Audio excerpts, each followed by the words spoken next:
Et on m'a piqué mes papiers, mon argent. C'était une période un peu compliquée.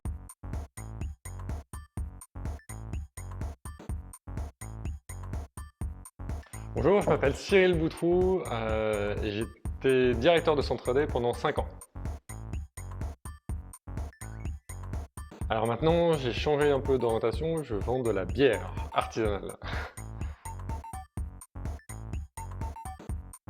Super, super, j'ai adoré l'école. J'ai 2 enfants et chaque matin quand je les emmène à l'école, je me dis qu'est-ce qu'ils ont de la chance d'être à l'école. 20 ans, une grosse chouerie avec des copains.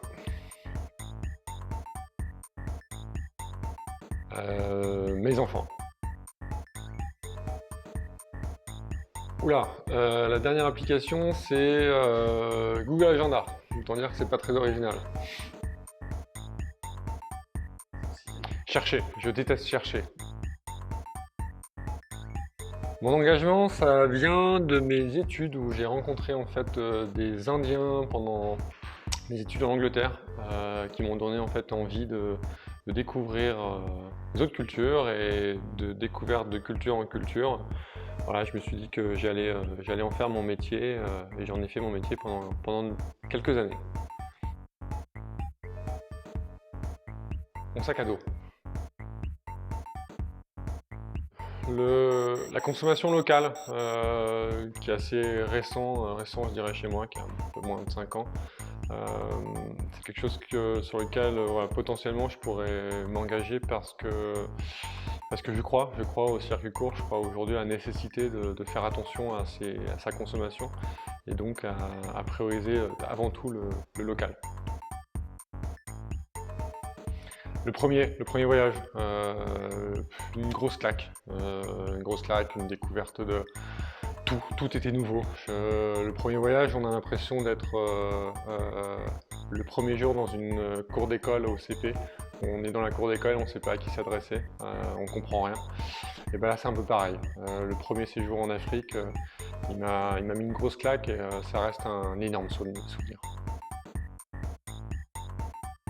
C'est aussi pendant ce voyage où j'ai on m'a piqué mes papiers, mon argent. C'était une période un peu compliquée parce que grosse remise en question sur le fait que qu'est-ce qu'on vient faire là? On a l'impression de vouloir donner du temps et de finir sans papier, sans argent et dans la rue. Voilà, c'était une période qui a duré très peu de temps, heureusement, qui est un peu compliquée.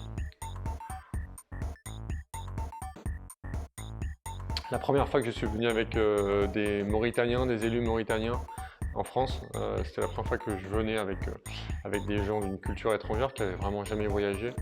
Et je me souviens très bien qu'on a dû prendre le métro à l'arrivée et nous étions 11, dont 10 élus. Et il y a un des élus mauritaniens qui est resté à quai au métro et qui m'a fait comme ça, bye bye. Et là, c'est une expérience assez extraordinaire parce qu'il a fallu retrouver cet élu dans Paris.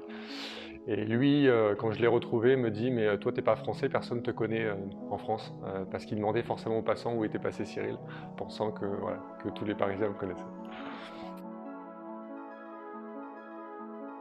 J'ai rien de spécial à effacer, je regrette rien. Ce qui arrive voilà, doit arriver.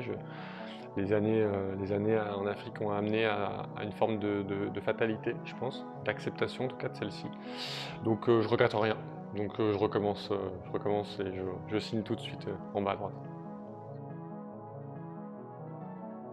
Je me suis éclaté à s'entraîner.